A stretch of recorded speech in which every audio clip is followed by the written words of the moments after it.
So welcome to our gathering and our agenda today. We're going to start off with a welcome from our president, Jean Roberts, followed by some information from Cindy on our membership standing, from Sue about our silent auction. And then I believe we're going to go into making democracy work awards. Okay, so let me introduce to you Jean Roberts. Thank you, Renee. Thank you and welcome. And I'm going to start by acknowledging that Appleton is located on the traditional homeland of the Menominee Nation. In addition to the Menominee Nation, there are 10 other federally recognized Native American sovereign nations in Wisconsin, as well as the brother town that is not yet recognized. At each event, as part of our land acknowledgement, we will honor the history of a different sovereign nation in the state. So the Menominee Nation, or people of the wild rice, have always been in what is now Wisconsin area, as well as Michigan and Illinois. According to their creation story, the ancestral bear emerged from the ground at the mouth of the Menominee River, and the creator transformed the ancestral bear into human form as the first Menominee. Bear was joined by eagle, crane, sturgeon, and elk. These ancestors continue to live and influence the Menominee as caretakers of creations, and we thank them. By acknowledging that we are meeting on the traditional land of these sovereign nations, we honor with gratitude the land itself and all of the winged, two-legged, four-legged, many-legged, and water peoples who have stewarded the land and water throughout the generations and for generations to come. So the last time we met for a holiday brunch was a year ago in person at the Performing Arts Center to kick off the 19th Amendment Centennial Celebration by listening to Dr. Sally Roche Wagner speak about the influence of Indigenous women on the suffrage movement. A lot has happened since that time. We have struggled and we have grown because of the struggle. I was planning on highlighting all of the wonderful things that we've done, but this morning I sat down and rewrote everything I had prepared and decided to talk a little bit about our past and our future. I decided to join the League of Women Voters almost 6 years ago because I wanted to be part of an organization that was about positions, not parties, and that did their work based on study, not opinion. I have not been disappointed.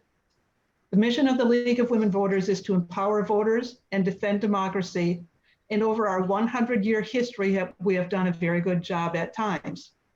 We have also had our blind spots, and it seems that recently we have begun opening our eyes to what we need to change in order to truly become the organization that empowers all voters and defends democracy for all.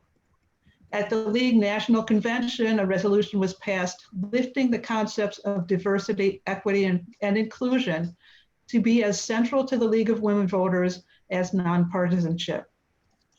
Everything that the League does from this point forward will be looked at through a DEI lens. In order to be able to do that, we need to look internally, and that will be a focus of the League of Women Voters of Appleton. We know that we are stronger when we work together, look at issues through all eyes, and respect differences.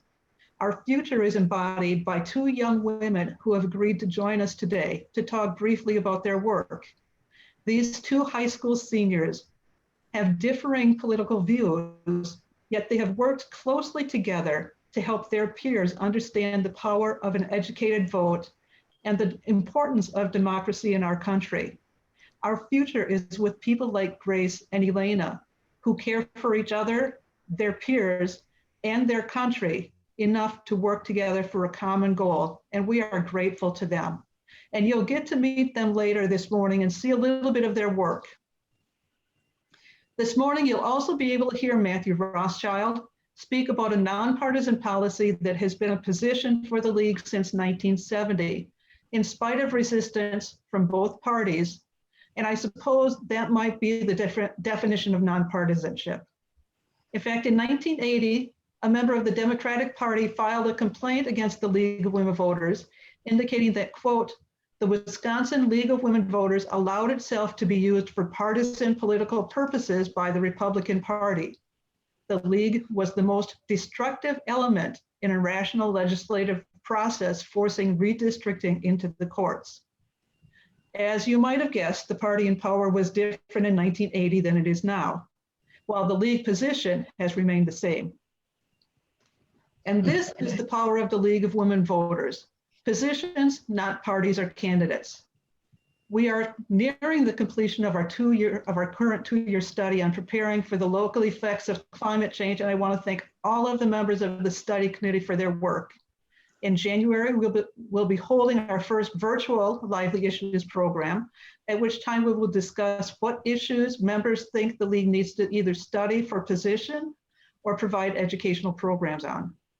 Information on all of our events, including voter registration, candidate forums, education programs, DEI work, and more, is available on our website, lwvappleton.org, and most of it is shared on our social media platforms. Please contact me or anyone else on our board, or leave a message in the chat space today if you're interested in getting more involved in our important nonpartisan work. And finally, we have learned a lot about technology this year and hope to continue some of what we have learned. And we could really use more volunteers to help with some of the virtual events that we're putting on. But we also hope to be able to gather in person by this time next year to continue our work to empower voters and defend democracy. Thank you, everybody, for being here and for all of your work. And now, our membership director, Cindy Filona.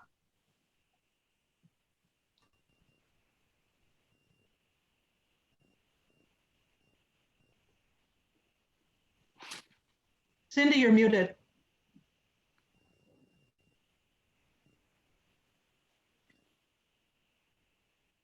I'm so sorry. I was just so excited to talk this morning. Let me start again. Thank you, Jean, and thank you to all of you who have gathered together on this snowy morning. You see, there are advantages to Zoom meetings, especially when you live with Wisconsin winters. I'm Cindy Filona, the membership director of the League of Women Voters of Appleton. It's my privilege to work with this outstanding group of women and men as we work to carry out our mission of the League to empower voters, defend democracy, and that mission is more relevant today than it's ever been. We do have three guests with us today. I'd just like to recognize them: Eloisa Gomez, Kathleen Bernhardt, and Connie Kanitz. And we also have attending today three of our brand new or members who joined in 2020. That's Claire Whelan of Appleton, Joni Conrad of Freedom, and Donna Clementi of Appleton. 2020 was a great year for our League. As you can see by this chart, along with Claire, Joni, and Donna, we added an additional 28 members. So we gained a total of 31 new members. It's with much sadness, I must note that we lost two members during 2020, Stevie Schmidt and Beverly Weichert, both of whom I need to note were life members. What that means is they were continuous members for 50 plus years. That is true dedication to the League of Women Voters. All right, give yourself a gift. First is my quick topic: renew your League membership, please, by January 20th. Many of you have already done that either online, and you can see I've got where you can do that with your credit card, or you can send a check to the League of Women Voters, and you see that address. You each should have received a letter from me along with a membership update, and you can use either way. But again, in 2019, for the first time, we had a tiered membership structure. And if you look at the top left of the screen where it says membership dues, we are continuing this tiered membership. It was extremely successful. It allows each member to join the League at a level that is financially comfortable. So we have people who are at the sponsoring level of $150, what we call regular membership, $75. We have an open door membership where you pay what is comfortable for you to pay. If you're second in household, The cost is $35 and student membership is $10. So please, unless you want to get a call from me or an email from me or somebody on the membership committee, please renew as soon as you can. And if you have any questions in the chat, just put your name and I will contact you after the meeting. Thank you very much.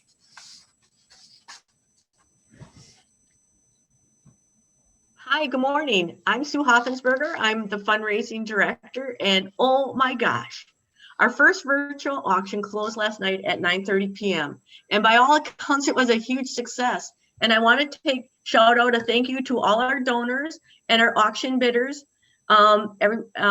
without whose support we could never have earned $1,343. The list of our donors and auction winners is shown on the screen above. And I'd also like to say a special thanks to Dave Strange, who researched and set up our auction site at 32 Auction, which made this whole thing an easy process for all of us. And I'd just like to say, I'll be sending all the auction winners an email today. Please respond as soon as possible so we can make arrangements to get your items to you. And for payments, I just want to say payments can be made either by credit card on the 32 Auction site or by check when you get your items. The league will be charged a fee if the payments are made on 32 auctions. So if it's convenient, we'd appreciate it if you could pay by check, but by no means that is not necessary. And again, I just want to say thank you to everyone who participated, who checked out our website, our auction, and thank you to everybody who supported us. And again, $1,343. Thanks.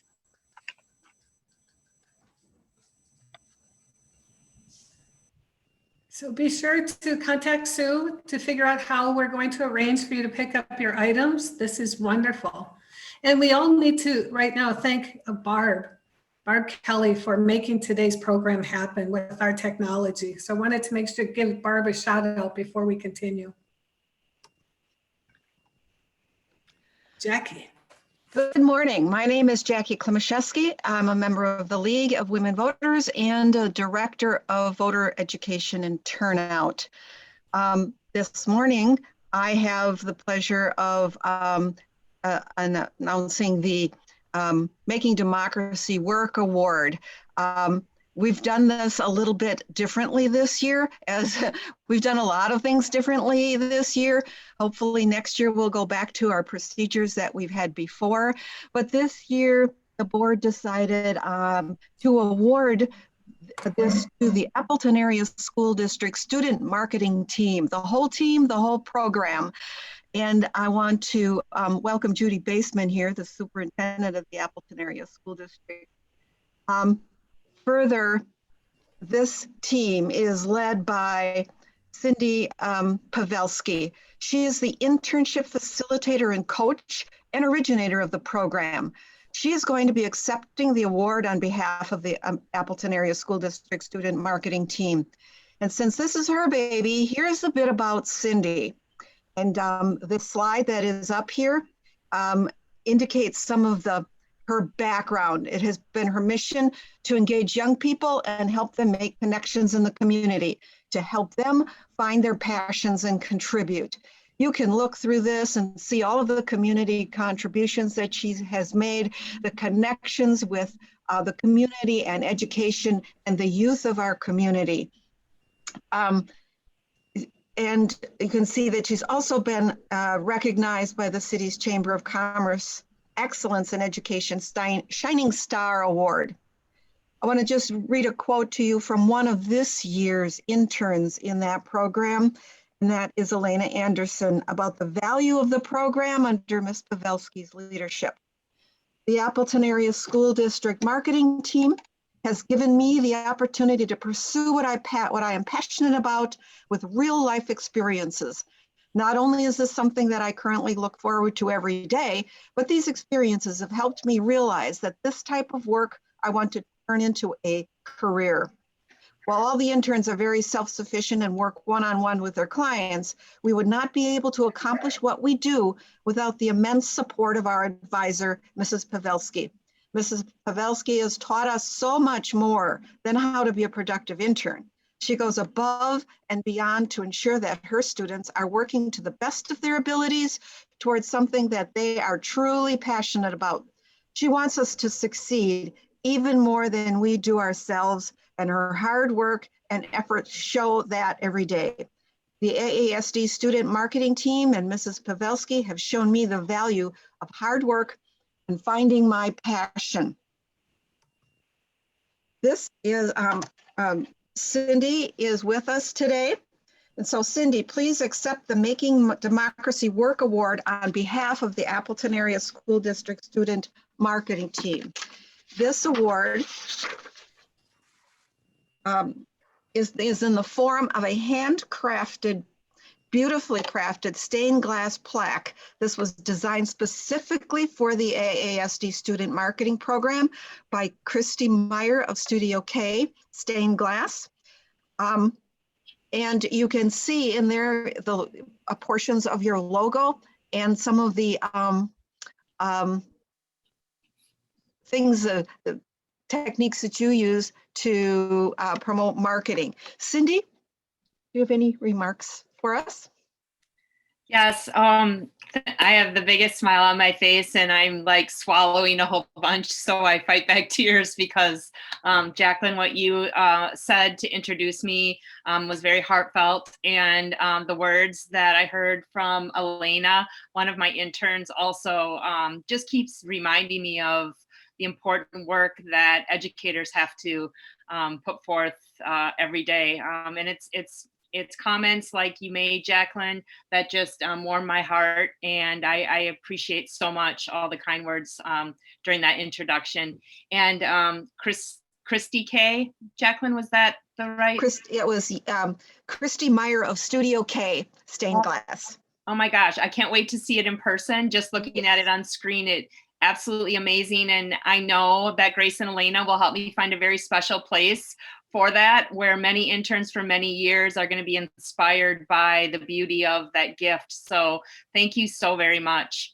I have prepared a few words this morning, so I would just like to take that opportunity. On behalf of the AASD Student Marketing Team, it is my pleasure to accept the Making Democracy Work Award.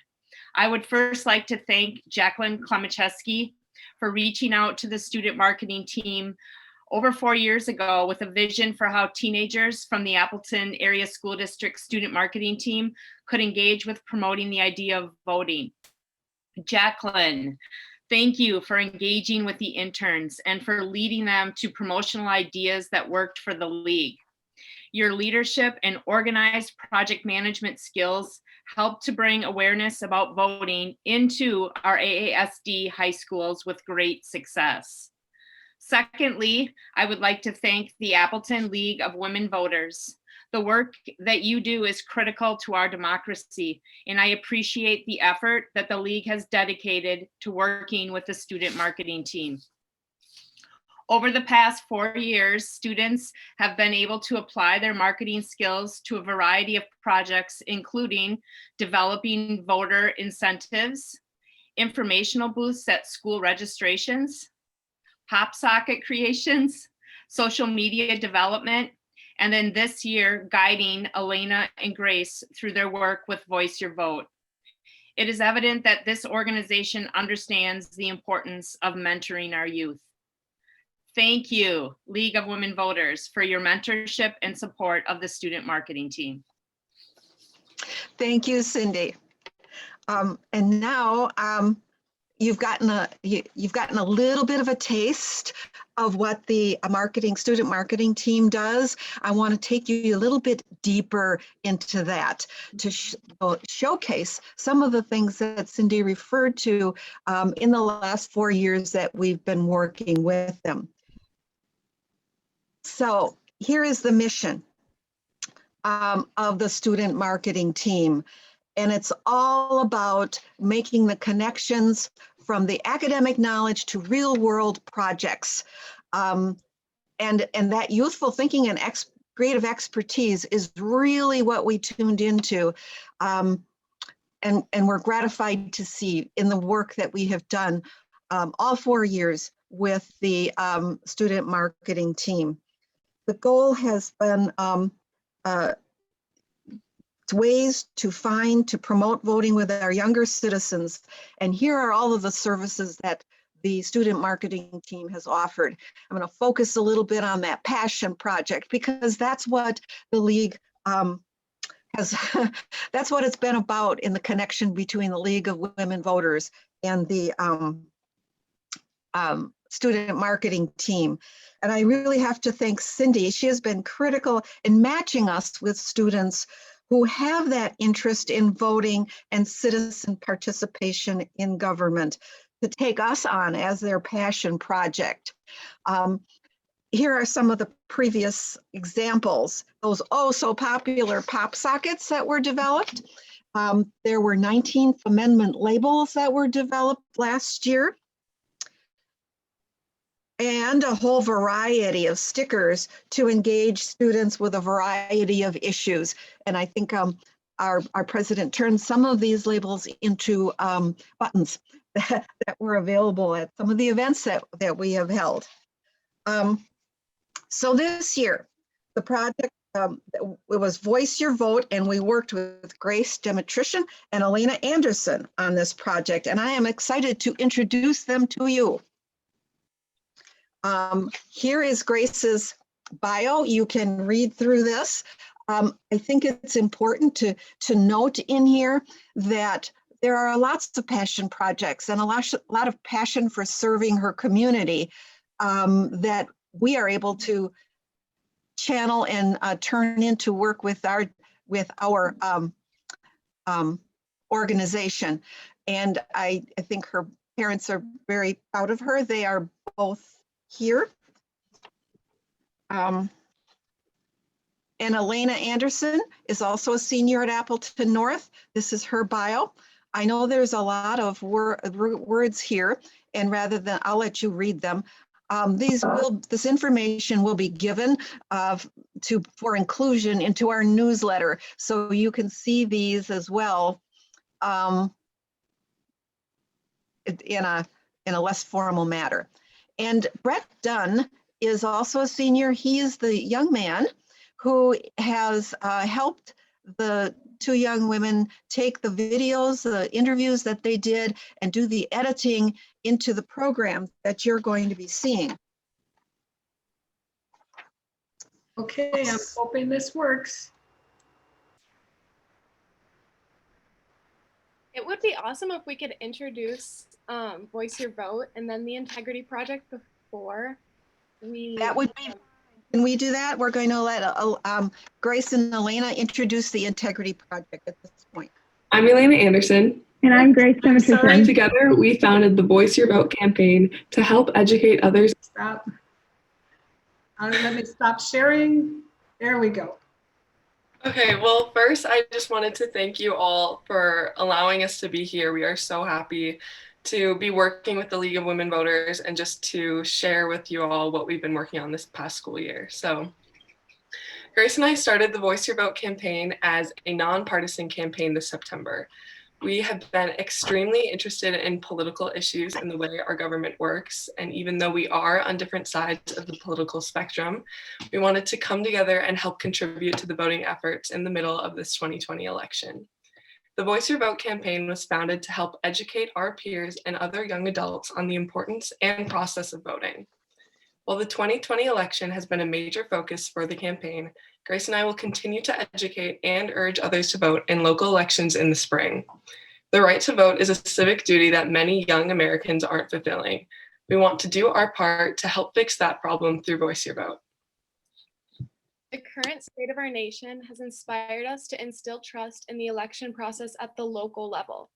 We have interviewed workers that have contributed to the 2020 presidential election, and we have turned these interviews into a video series to help educate high school students about the trustworthy process. We named it the Integrity Project. Our fellow intern, Brett, who couldn't be here today, edited all of the interviews that Elena and I conducted. There are multiple videos that go into detail about the election process, but today we would like to present the video that we created called Message for the People. Okay, let me see if I can show that one. All righty.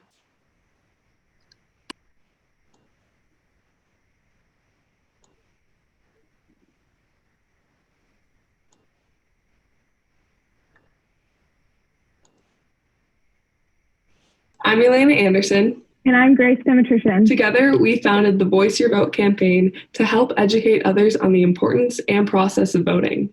Follow us along while we interview community members that oversaw the local aspect in the 2020 presidential election. If you could say one thing to our citizens, what would it be? What I want people to know is that there's just so much detail and so much care to the details and so much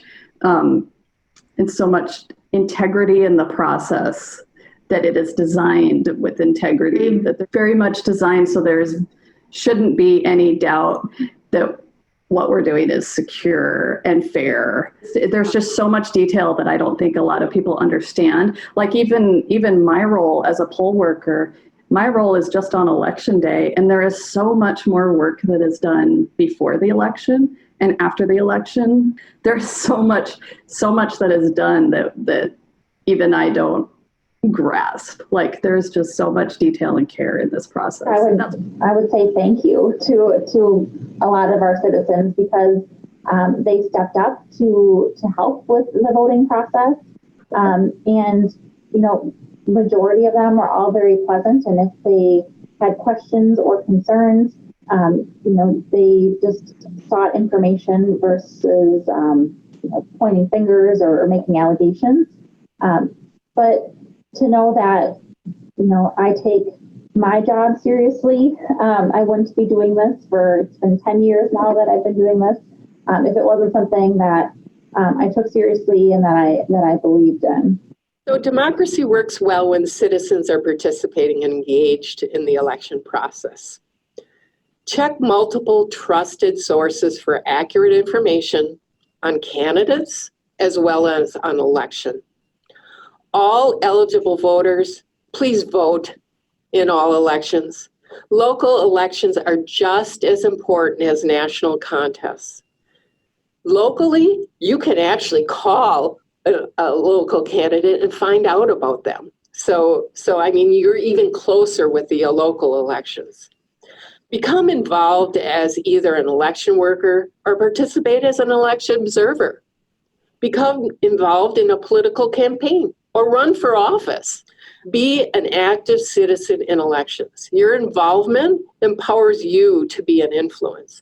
So as well, I'd like to say, serving as Outagamie County's Chief Election Administrator and County Clerk has been an honor and a privilege, and one I hope has served the public well. Well, in the context of voting, it is so important to vote. It is so important. Your vote matters. And if voting for you means going to a polling site and casting your ballot there, great. If it means requesting an absentee ballot and mailing it back in, okay, great. Or turning it into one of our drop boxes, great. Or coming and voting in person, early absentee, come down to City Hall and vote. Excellent, vote. It really, really matters, and it especially matters in these local races. So please vote. And if folks have feedback for us about how we run elections, or ways we can be better about communicating with our community on elections, we're open to that. We want to hear that feedback. So please do be in touch with us.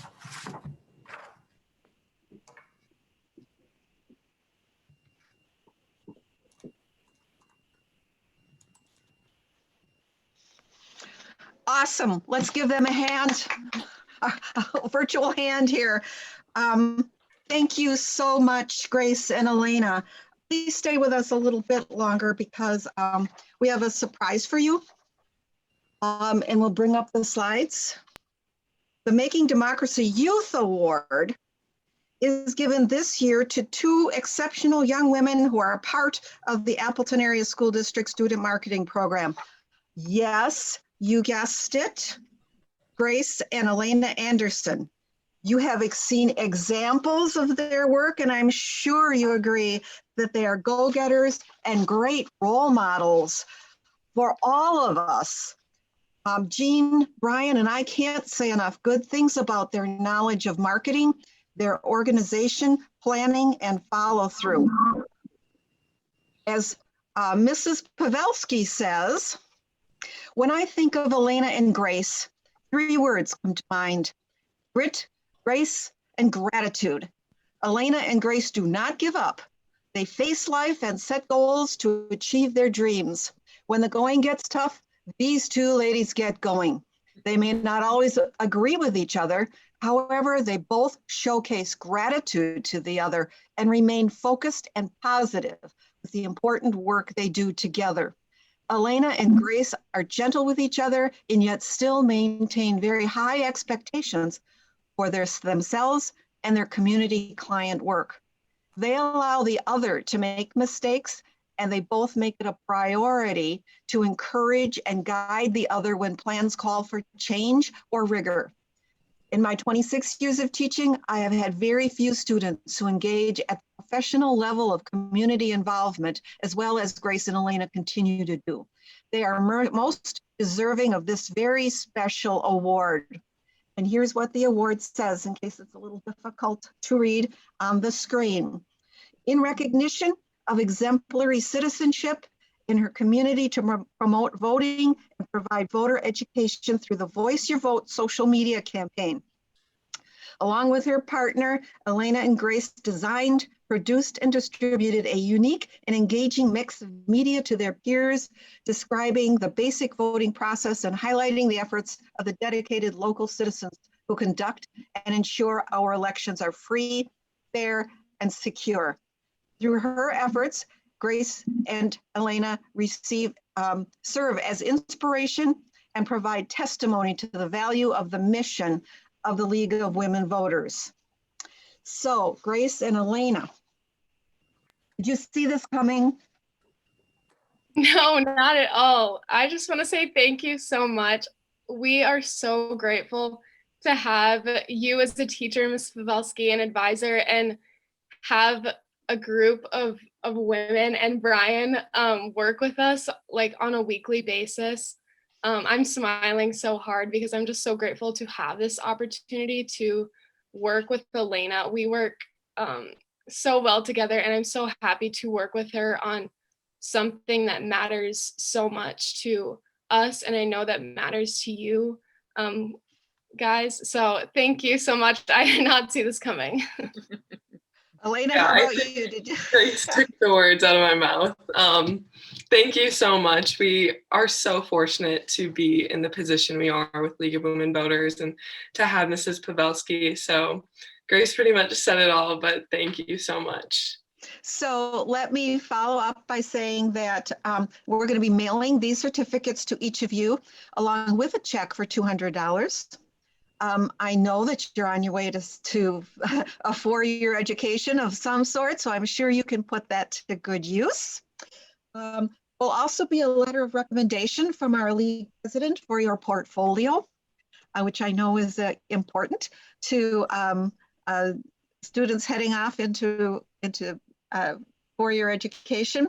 And I also want to acknowledge that Laura and Adam Demetrician, your mom and dad, and I think your little dog was in the picture too, have joined us so that they were able to see this award. And Amy and Hans Anderson are with us to see you receive the award. I am sure they are uber proud of both of you as they have a right to be. So thank you very, very much. Give them a hand. Well done. Yes, they do. They do give us hope for the future, don't they? All right. Is anything else, Jackie? I think I've said it all, and all the congratulations are coming through the chat. So in person, you're probably getting a standing O, but so thank you very, very much, all 3 of you women. Grace, Elena, and Cindy for the work in promoting the mission of the League. Let me also second that. It is so well done. The skills and the professionalism that the whole program has shown is phenomenal.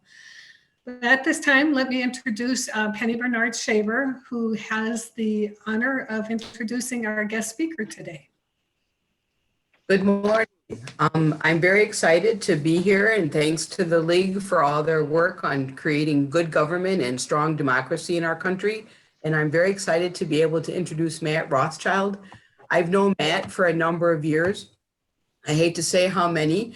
Matt was the editor of the Progressive magazine and has been with Democracy Campaign now for several years. He's soon to be a published author of a book titled 12 Ways to Make Wisconsin's Democracy Work. I'm very excited to hear about that book and about the Fair Maps issue and the work that's being done to help make sure that Wisconsin actually has fair maps upcoming. Hopefully in the next 2 years, we can get that done. And here's to Matt for making all that hard work happen. Thanks, Matt. Thank you, Penny. It's great to be with everybody. I want to thank the Appleton League for the invitation. I want to thank Penny for that introduction. I'm so impressed with all the work that everyone's doing. I'm impressed with what Elena and Grace have done and all the work you did for the centennial over the past year.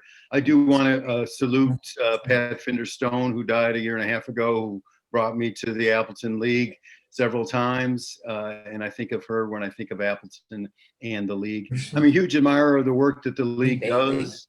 I worked with her. Leaders, Andrea Kaminsky was a tremendous statewide leader, as was Aaron Grunzy. Deborah Cronmiller, your new executive director statewide, is a tremendous person that I work in coalition with a lot on not just this issue of gerrymandering, but the issue of voter suppression and voting rights and other issues across the board, including racial equity. So my hat's off to the League. You guys are some of the real champions, the real stalwarts of democracy in this state and in the country.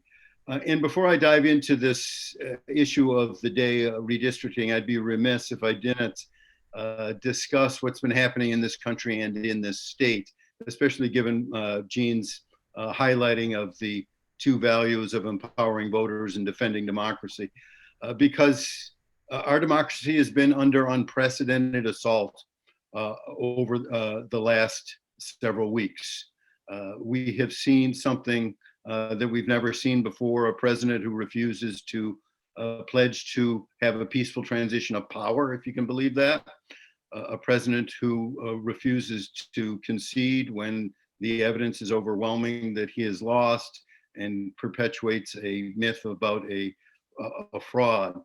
And demands that the results of the election be overturned. And we've never seen anything like this before in our history, and we cannot normalize it. And we can't deny the risks that are out there still. And we can't give a pass to the officials in Wisconsin, our own officials, who've aided and abetted this assault on our democracy. Ron Johnson, Tom Tiffany, Robin Voss, Scott Fitzgerald, Ron Tussler. I mean, that hearing yesterday, and I watched as much of it as my stomach could take, was a disgrace. It was a hugely lopsided hearing that perpetuated a whole bunch of myths and spread a bunch of unsubstantiated claims, refused to let the Democratic members on the panel have adequate time for questions, refused to let the person who runs the staff, the Wisconsin Elections Commission, even come before the committee and testify. So this is a huge concern of mine, and it's not going to end on January 20th. There is a very scary anti-democratic small d movement in this country. It's not just Donald Trump. He's ginned it up, but it's not just him. There are millions of people in this country who have fallen under his spell, or who are part of a white supremacist movement, an authoritarian movement, a fascist movement that is so hostile to democracy the likes of which, we haven't seen in this country since, pro-Nazi sympathizers waved Nazi flags in Madison Square Garden in the late 1930s. I mean, my father fought the Nazis in Europe. And if he were alive today and saw Nazi flags being flown in the streets of the United States, he would be aghast, to say the least. So I'm very concerned about the fate of our democracy in this country. This is the scariest moment for democracy, period, in the United States in my 62 years of being on this earth. And so I just think we need to recognize that that these risks are going to persist, and that a lot of our work is going to need to be figuring out how do we deflate this bubble of authoritarianism that is threatening the very foundation of our work and the values that we at the Wisconsin Democracy Campaign stand for, and the values, as Jean was pointing out, that the League of Women Voters stands for. It's a scary moment, this combination of authoritarianism and rising white supremacy. And so that's the context I think we're living in. I'm happy to engage in conversation with any of you at a separate time about this huge issue of the authoritarian movement that's going on in Wisconsin and around the country. But I do want to hit this question of gerrymandering and redistricting, which is what I spend a lot of my time on. And it's been a very gratifying movement to be a part of here in Wisconsin because, first of all, we're working in coalition with the League, which does a tremendous amount of work locally and at the state level and now nationally on banning gerrymandering. We're working in coalition with Common Cause. We're working in coalition with the Fair Elections Project and a couple other really good groups. I know the Wisconsin Farmers Union is very interested in this issue as well and is giving some resources to it. So one of the great things about working in Wisconsin is that the pro-democracy, nonprofit, nonpartisan sector is so united. And we don't engage in a lot of petty turf battles or ego battles or stuff like that. So I love working with the League and other groups on this issue. The Wisconsin Democracy Campaign, let me just say a word or two about what we are. We've been around for 25 years. We expose money in politics in Wisconsin, and we advocate for a range of pro-democracy reforms, including banning gerrymandering so that we can get to a democracy where everyone has an equal voice. That's what democracy means to us. And as Penny said, I have a book coming out in September from University of Wisconsin Press about 12 ways to improve democracy. Banning gerrymandering is one, lowering or lessening the ability of big money and dark money to influence our elections is another, money in politics. Uprooting racism is one, and getting to a situation of economic equality is another big one, and there are others, but that's for another time. Let me talk about gerrymandering. What is gerrymandering? And where did that funny word come from? Well, the funny word is an American word, and it came out of the early part of the 19th century when the governor of Massachusetts, whose name was Gary or Jerry, Gerry, he was trying to rig a map to advance his own political party's interest. And he drew a map that was so funny shaped that it looked like a mythic salamander. So people put the name of Jerry and salamander together to get gerrymander. And that's how the word entered into the lexicon. It's been with us ever since. It's a little bit of historical etymology that I didn't know until I came to the Wisconsin Democracy Campaign. So that's kind of fun for me to learn that along the road. So gerrymandering is the process by which a political party in power redistricts the district maps to benefit itself, to strengthen its stranglehold on power. Redistricting has to happen constitutionally by the US Constitution every 10 years after the census. And every district needs to have roughly the same number of people in it. And because people move in and move out of a district over 10 years, the populations are different. And so you have to redraw the maps. How you redraw the maps and who redraws the maps is the big question. If it's the political party that has total dominance and control of, say, as in Wisconsin, the state Senate, the state assembly, and the governorship, as happened in 2011, that party can rig the maps in their favor. The Democrats could have solved this problem in 2009. And let me be clear at the outset, gerrymandering is wrong when Democrats do it. Gerrymandering is wrong when Republicans do it. No one should be able to have the power by moving a line here or moving a line there on the map to increase the probability that they'll be able to stay in power for 10 more years. I mean, that's crazy. So in 2009, the Democrats actually had the state assembly, had the state senate, and had the governorship with Governor Jim Doyle. And actually there were some good Democrats. Penny, you were there at the time, weren't you? There were some good Democrats who wanted to pass a bill to ban gerrymandering and give us nonpartisan redistricting. Penny was involved in it. Jeff Smith, who was chair of a committee on the assembly side, actually they had a hearing about it. And people testified why it's important to ban gerrymandering in Wisconsin. But lo and behold, the leadership of the party didn't want to bring it to a vote. And so they missed a huge opportunity to solve this problem to ban gerrymandering in Wisconsin. Why didn't they bring it to a vote? Because political power is the most intoxicating drug there is on the market. When you have it, you don't think you're going to lose it. And they thought, the leaders anyway, thought that Democrats were going to win in 2010 and would be able to rig the maps for themselves, frankly. And that just didn't happen. What happened in 2010 was Scott Walker won the election for governor, and Republicans swept the Democrats out of the state Senate and swept the Democrats out of the state assembly. And so the Republicans wasted no time in getting the census data and rigging the maps for themselves. And actually they brought in a political scientist from Oklahoma, of all places, to come to Madison with his computer and his demographic skills and his software skills. And they didn't draw the maps in the Capitol. They didn't do the people's business in the people's house. Rather, they went across the street into the glass bank on the square in Madison. I'm sure you've seen it if you've been to Madison. And they did it in the law offices of a conservative law firm called Michael Best and Friedrich, in a room that became known as the map room. And the map room was a locked map room. And the media wasn't involved in the locked map room where they were drawing the new maps, which was their constitutional duty. The public wasn't invited in. You weren't invited in. The Democrats weren't invited in. Even Republicans who weren't in positions of leadership couldn't get into the locked map room unless they got permission from the speaker or the two young male staffers of the speaker who held the keys to the locked map room. And once they were allowed in the locked map room, they could look only at their own redrawn district. And before they could leave the locked map room, they had to swear an oath of secrecy.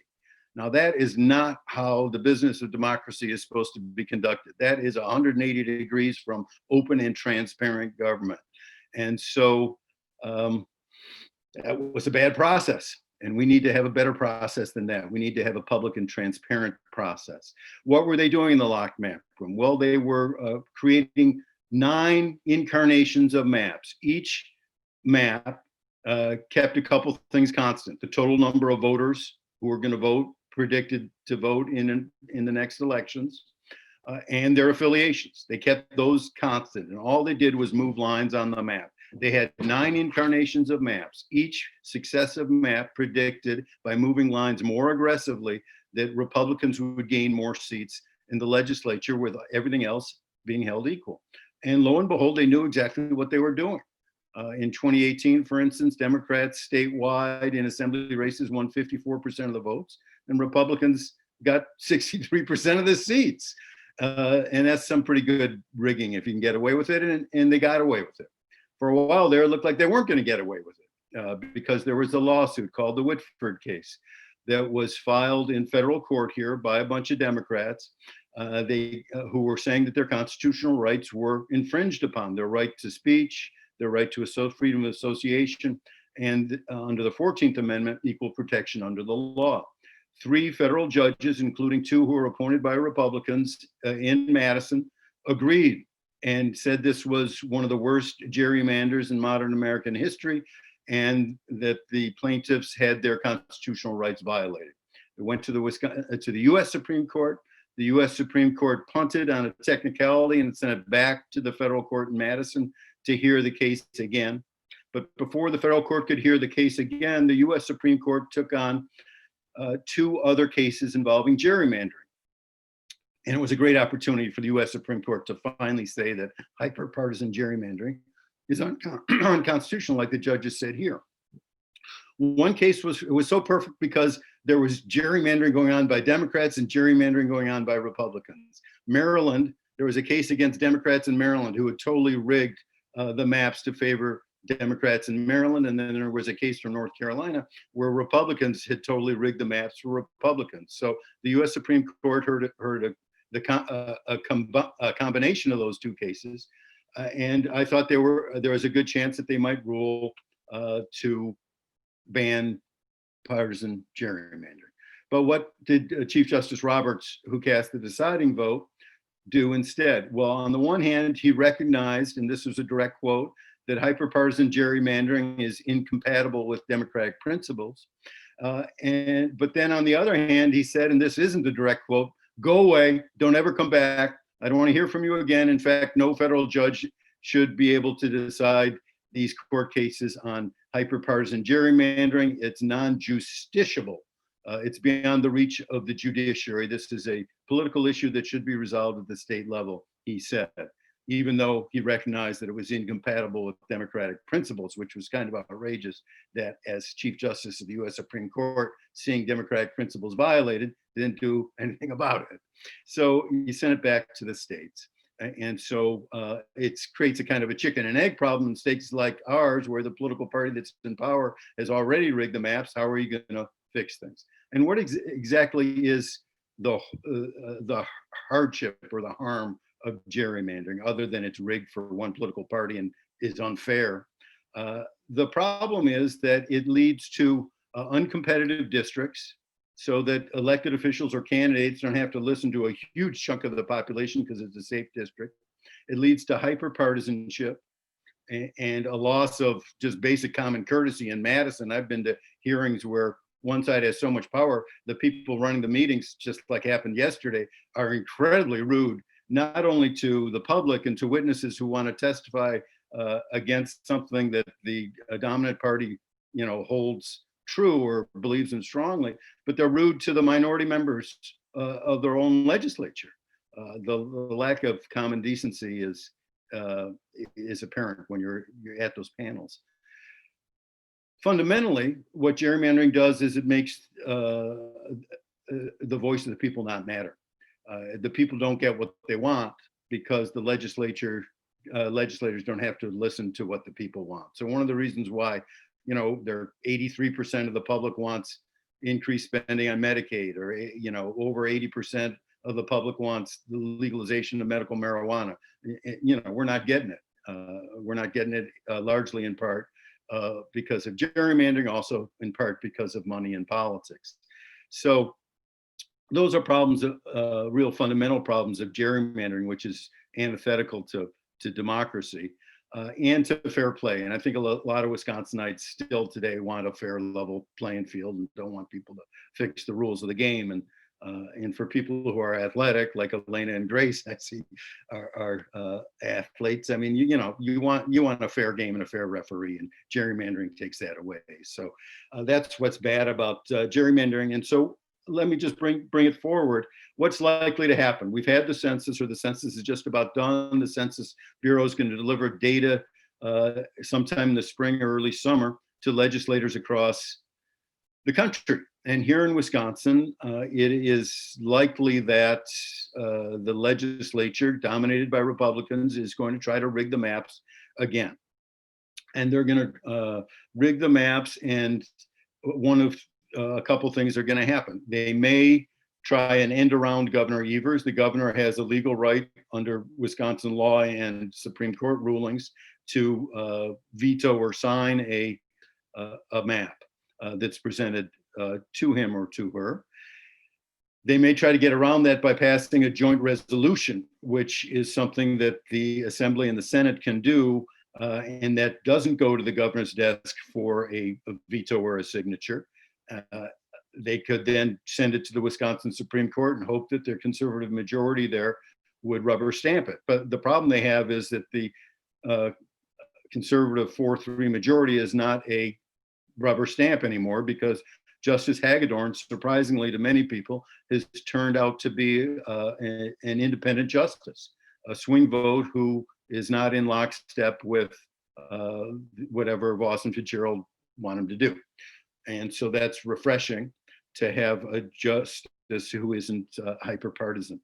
So that's not a guarantee. So what's likely to happen is they'll pass a bill, Evers will veto it, and there's going to then be lawyers rushing into courthouses, state courthouses, federal courthouses to try to change the maps. Democrats are going to try to change the maps in court. Republicans are going to try to get the maps affirmed by a judge in court. And it's going to be a lawyer's race. And you know, I don't know how you're going to, we're not going to watch that on ESPN, but who knows how that's going to end up. But in the meantime, what's happened in Wisconsin that is so exciting is that there's this huge grassroots movement that has just been bubbling up like nothing I've ever seen before over the last 5 years. I've got this map behind me that shows 55 counties in Wisconsin have told the legislature that they want to see independent, nonpartisan redistricting. 54 counties have passed resolutions, including Outagamie County, county board resolutions urging the legislature to give us independent, nonpartisan redistricting. And there have been like 28 referendums that have passed in counties saying the same thing to the legislature. And the neat thing is, most of this has happened over the last 2 or 3 years. It's been a huge snowball gathering steam as it rolls downhill. And we don't need to reinvent the wheel here. Iowa invented the wheel 40 years ago, and they didn't put a patent on the idea. We can just steal the Iowa model. And the Iowa model says, rather than having the elected officials do the drawing of the maps, have career civil servants draw the maps with specific criteria that makes it sure that they can't use political demographic data, how people voted in this district or that district, to rig the maps. That the maps have to be regular shaped, they have to be contiguous, the districts have to be contiguous, they have to respect local districts and local communities and communities of interest. They can't be salamander shaped, they can't be weirdly designed. There's one map of a district in just north of Madison where a guy, if he goes out into the tree in his backyard and sits on 3 different limbs, is in 3 different districts. I mean, that's just an absurd way to draw a map. So we want just, clear lines, clear rules, no bias. And, people will say we're skeptical. Well, everyone's got a bias, but the Iowa model, it solves that problem by listing specific criteria that you can use and can't use when you're drawing these maps. And if you violate that, you're committing a crime. So that is what we've been advocating for a long time at the Wisconsin Democracy Campaign, and the League of Women Voters has been advocating the Iowa model, as has Common Cause. And so we're going to urge that. And there is going to be a piece of legislation introduced in the next session. There's been legislation in every session since 2009 anyway, to give us independent, nonpartisan redistricting. Here's another bit of good news. Last time, for the first time, there was more than one Republican co-sponsor. Pretty much it's been Todd Novak of Dodgeville has been co-sponsoring it. He's in by the way, not coincidentally, a very competitive district. And the people in his district want nonpartisan redistricting. This time, rather than just having one Republican co-sponsor, there were 5 Republican co-sponsors to this bill.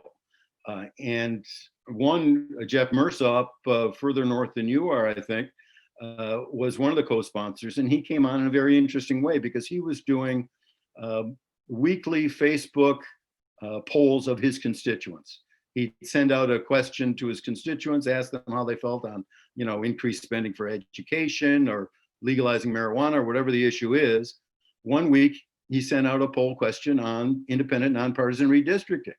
And lo and behold, 78% of his constituents who responded said they were in favor of it. And so he became a co-sponsor. I called his office the next day when I heard that he became a co-sponsor, because I was surprised and delighted, and asked the nice woman in his office who answered the phone whether I could set up an appointment with him to come thank him. And a lot of legislators blow you off when you call and ask for a meeting, whether you're a citizen or you're a nonprofit executive like I am. And so I thought I was going to get the runaround.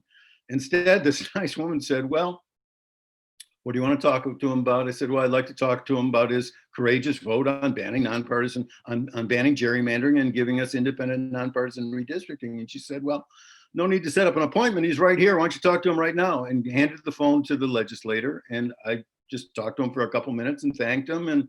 And that was that. But that was a very instructive example for me, because a lot of times people get jaded that whatever they do doesn't matter. That the legislature is so partisan right now on both sides that it doesn't matter whether you call or not. But it's really important to engage in civic activism, and I don't need to tell league people that. That's what you guys do. That's your bread and butter.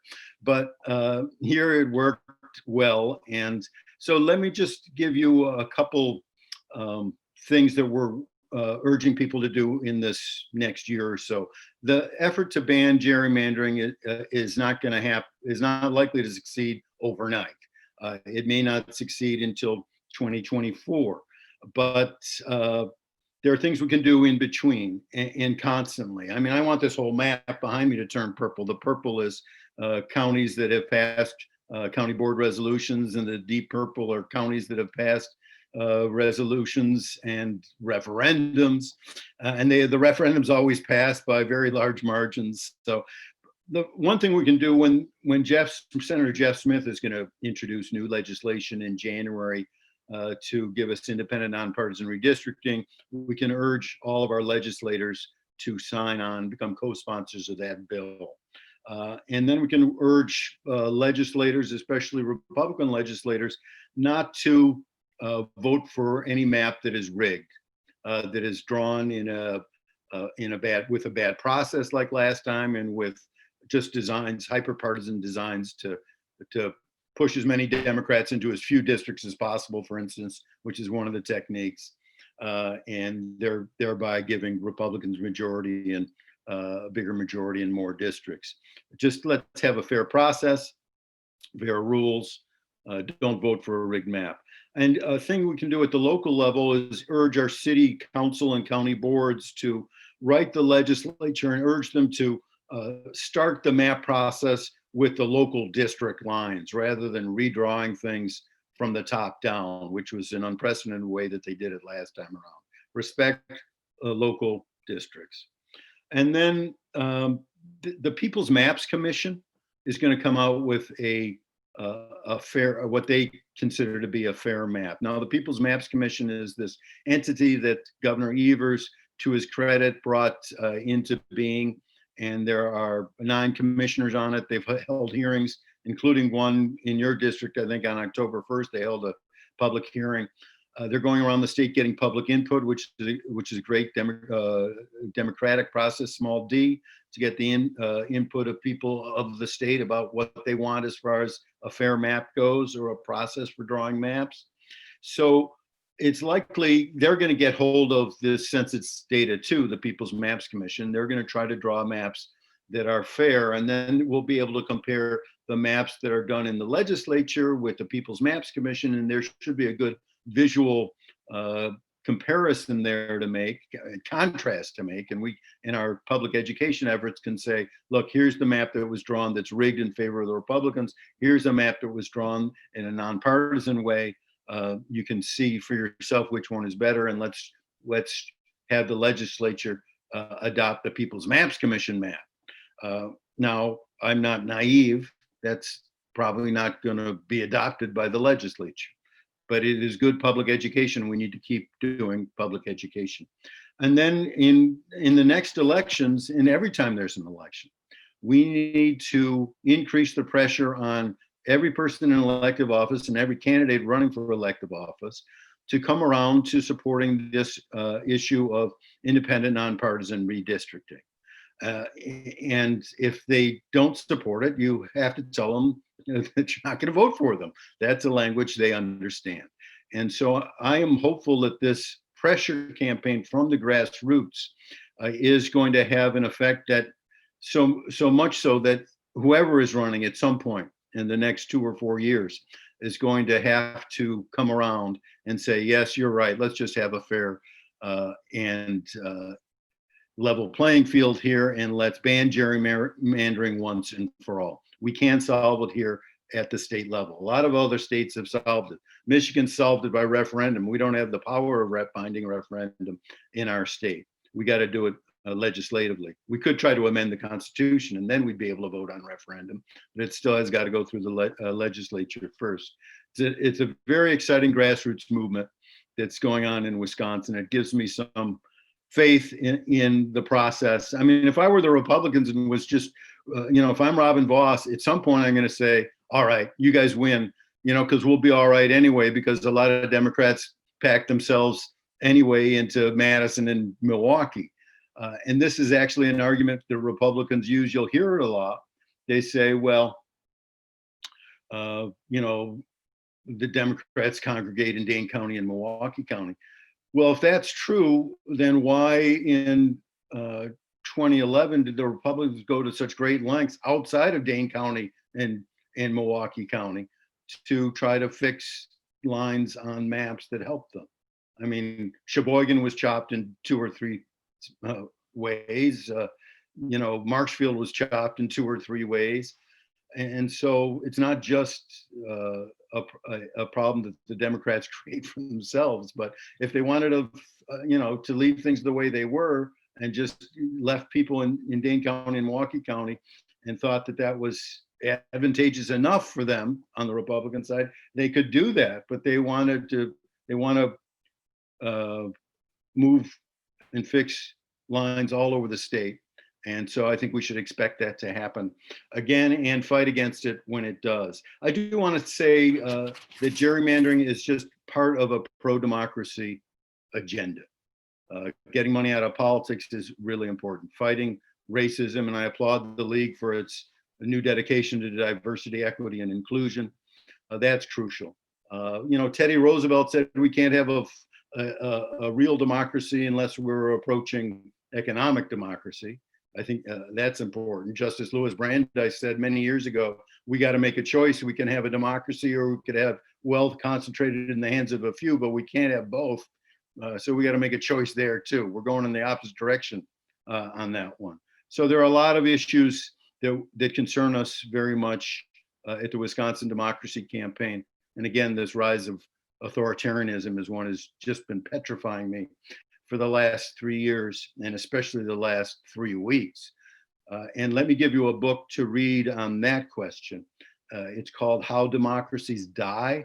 It's by 2 Harvard professors, How Democracies Die. It came out a couple years ago, and it's very sobering. Fighting Bob LaFollette 100 years ago said the cure for the ills of democracy is more democracy. We need more democracy desperately right now in the United States, and we need more democracy right now pretty desperately here in Wisconsin. So I congratulate all of you for working on issues to give us more democracy. And I'm just happy to be able to speak with you today and happy to be working day in and day out with you all on these issues of defending democracy and empowering voters. So happy to take any questions that you might have.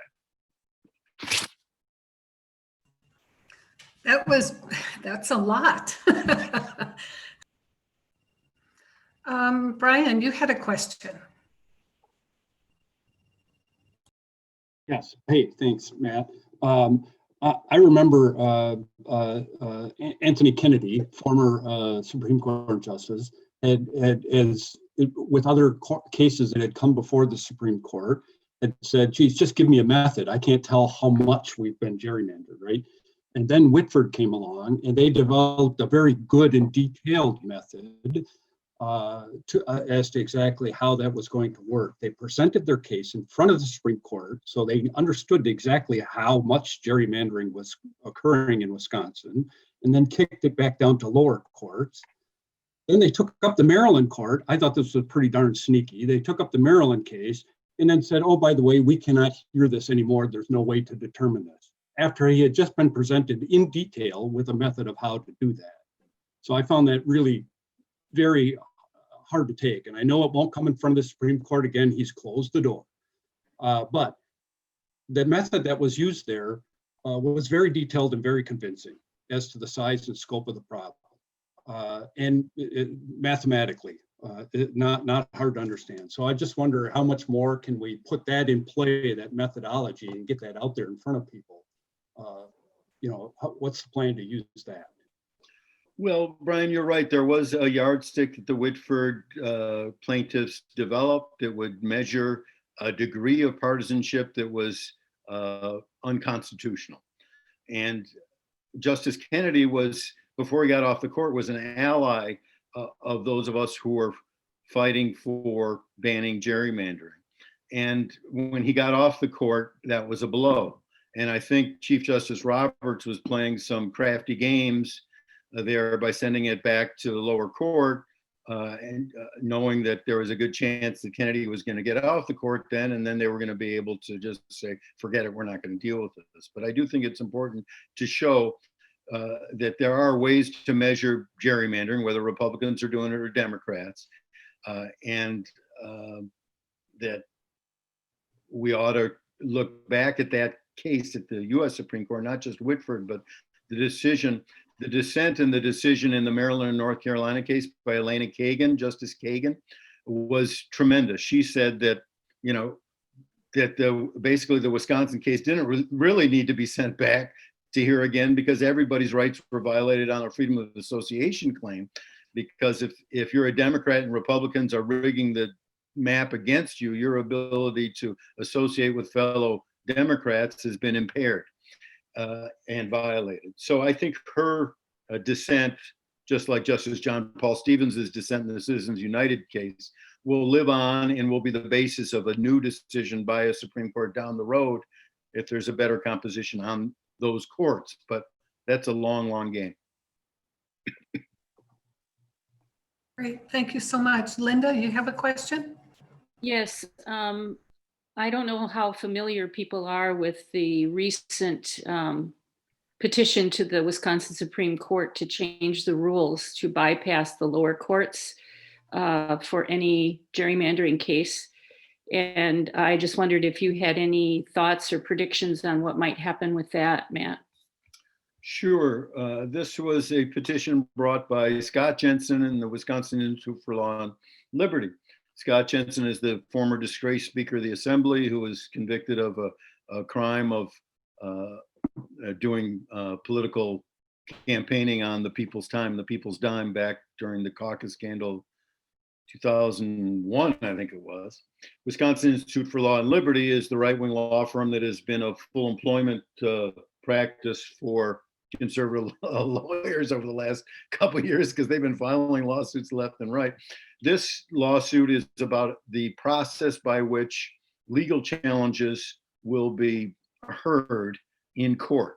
And Wisconsin Institute for Law and Liberty and Scott Jensen wants all those challenges to be funneled directly up to the Wisconsin Supreme Court, not go to federal court, not go to the circuit court level in Wisconsin and then to an appellate court, but just, do not pass go, but we're going to just go directly, not to jail, but to the Wisconsin Supreme Court for original jurisdiction, on the hope that, again, they're now slim, thanks to Judy Karofsky, their slim 4-3 majority will affirm the maps that they want. One of the problems with this petition, not only, I'm for things going through the regular legal channels. Let's get factual cases, the factual case, let's determine that at the trial level. That's what trials are for.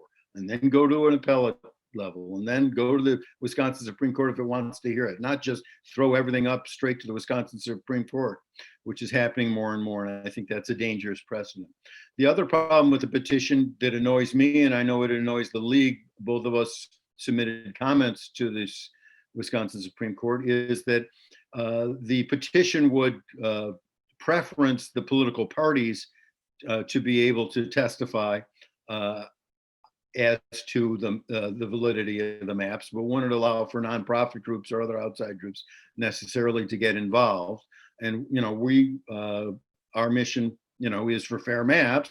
One of our missions, as is one of yours. And if they're not going to let the League of Women Voters go in and talk to them or have a brief, that seems crazy just to let the political parties wrestle. They're not the only people. They're not the only groups with interest in this issue.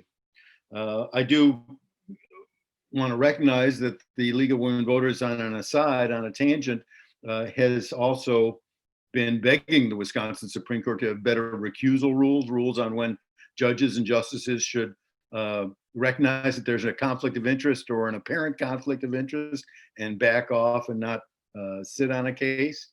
But rather than adopt the League of Women Voters standard, they adopted a standard that they had actually adopted language that was written directly, explicitly, word for word by the Wisconsin Manufacturers and Commerce and Wisconsin Realtors Association as to what their recusal rules are, which I got to tell you, it's pretty lax. It's up to the judge and justice to decide whether actually they have a conflict of interest or not. So anyway, that's another chapter in my book. We need better recusal rules on the courts. But I do think this petition brought by the Wisconsin Institute for Law and Liberty, I don't know if the court is going to adopt it or not, the Wisconsin State Supreme Court.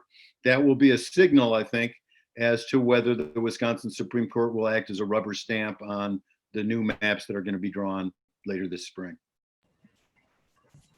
Thank you so much. So Penny made a comment about the districts passing, and a lot of the comments are talking about we do need legislative contacts. So Penny wrote, here's an interesting fact. Because the referendums and resolutions being passed in so many counties, there is only one state Senate district and only 5 state assembly districts without a county referendum or a referendum passed by a district. How do you feel that our legislative bodies will really react to those and support those referenda? Well, I'm urging that there at least be a hearing. I mean, the amazing thing is there was no hearing. There's been no hearing the last couple of years. I remember last year I went to the that same committee on campaigns and elections that co-chaired the meeting yesterday that Ron Tussler is chair of. And you guys must know Ron Tussler because he's from there, right?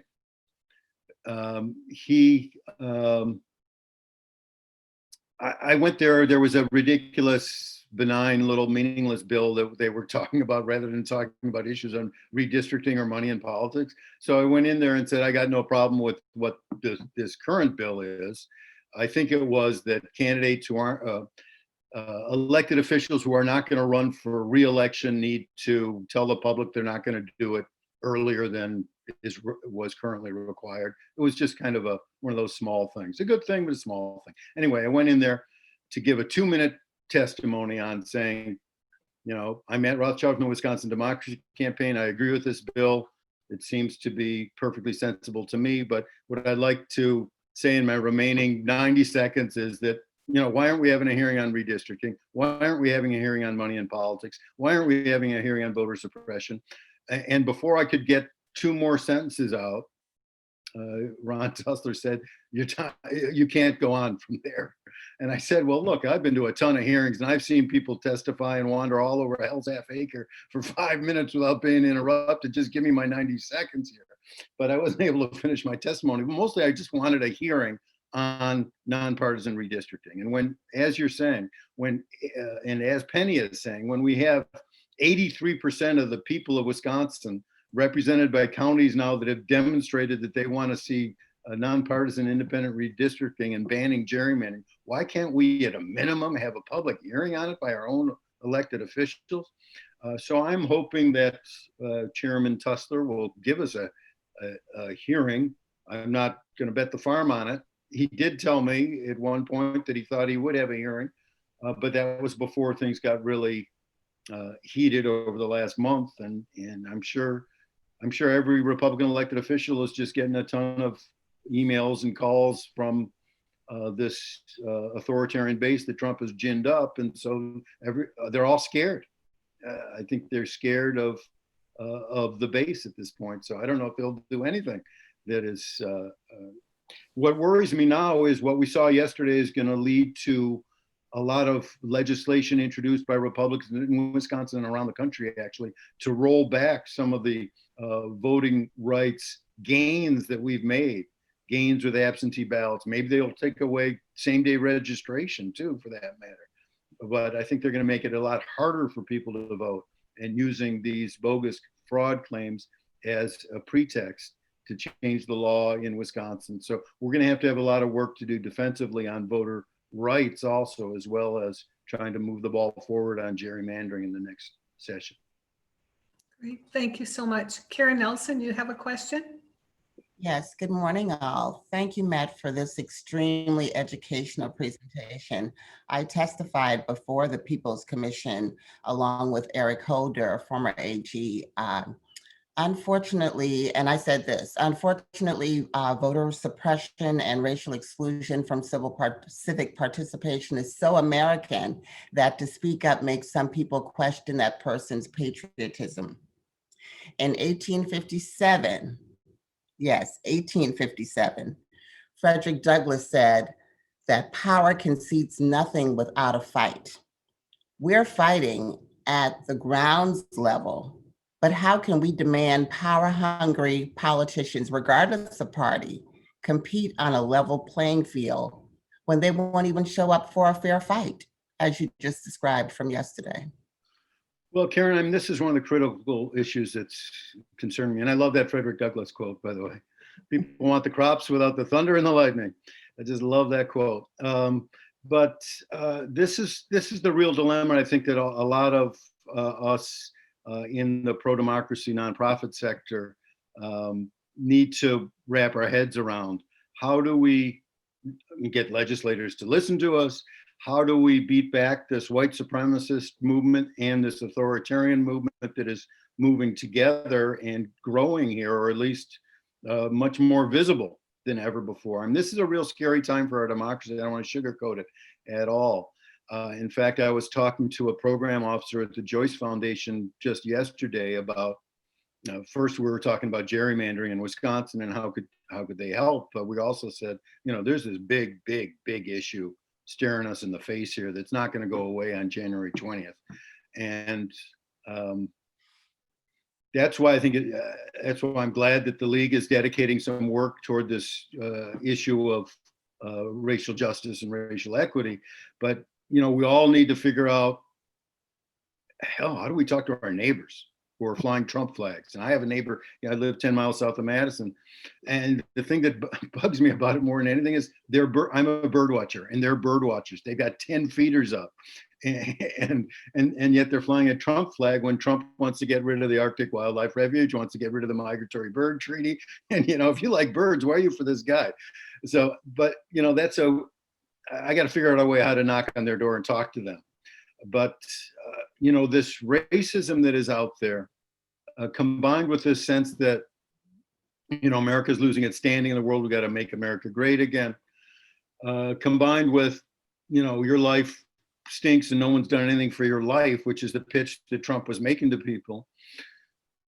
I mean, all this, and the fact that that now you can say it's okay for a president to say, number one, I'm not going to guarantee a peaceful transfer of power. Number two, I'm going to say there's widespread fraud when every judge said there isn't. Number three, I'm going to still say we're going to overturn this election. And this morning he's saying he's going to still fight. And some of his advisors are telling him to impose martial law.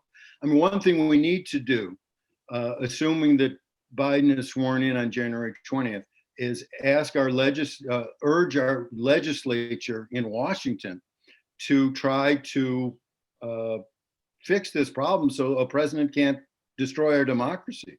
But the way things are, where leaders of the Republican Party, and again, in How Democracies Die, they say there's an obligation for leaders of a party, elected officials, when they see someone who is toxic to democracy, to call that out.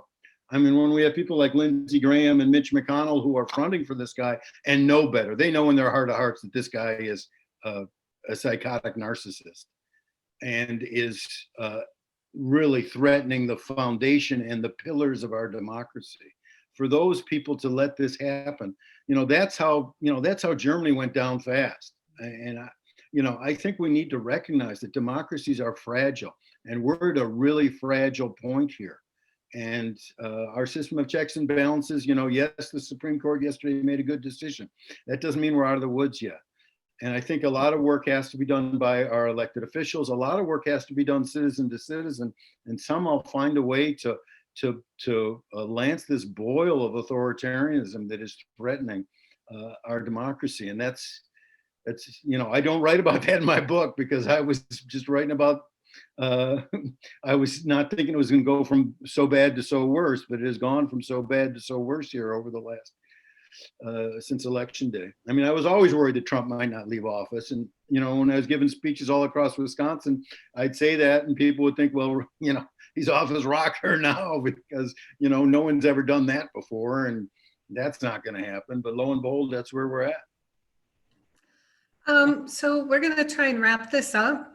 But in some of your closing remarks, would you please help us? We need to, and this is always the League of Women Voters, we like to conclude every one of our programs with a call for action. And our call for action is seriously to contact our state and federal legislators right now. And in particular for our state legislators, how do we address and how do we inform community members around us the importance of gerrymandering in simple lay people terms? What is gerrymandering? Why is it so bad? And so that we can approach our community members as well as our legislators.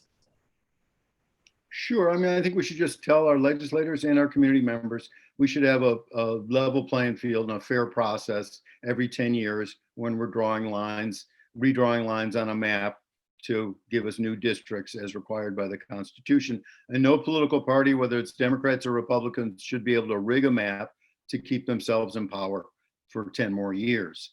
And it's just as simple as that. And that their solutions are out there. Iowa solved it. If Iowa can do it, Wisconsin can do it.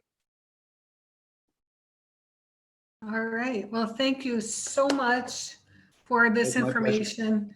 And it really is, it's a lot because like you said, we are in a very messy federal position right now, very messy democracy. We are the defenders of democracy as the League of Women Voters.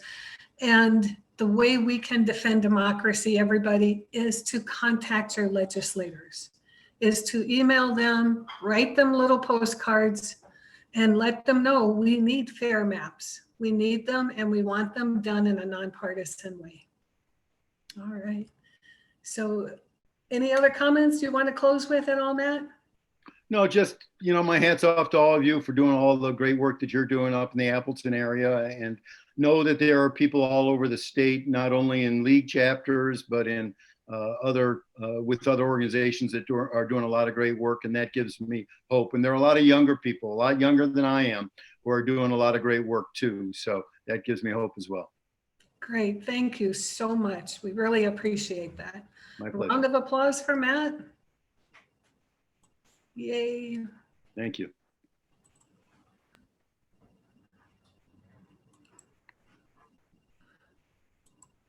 All right. So in closing, again, thank you all for giving us your Saturday morning. This was delightful to share time with you. Wish the program had a happier content, but it is so important that we do our job as citizens and contact our legislators, tell them what we think, and support our neighbors in making sure that they know about the right to vote and how to contact their legislators as well. So we got a couple of plugs here. The Climate Change and Preparedness and Resiliency Study Committee. Oh my gosh, I've been working with this group for just less than a year, and they are phenomenal with the amount of research that they have condensed into knowable and understandable bites for us.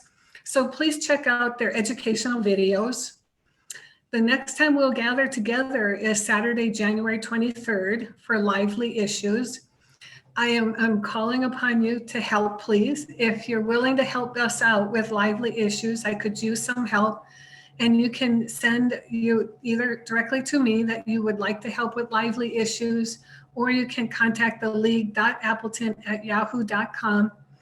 And at that same email address, if you want to comment about today's program, or if you want to offer suggestions about future programs and future topics, oh, please help join the conversation in planning our topics for next year. So without further ado, I want to thank you all for being here.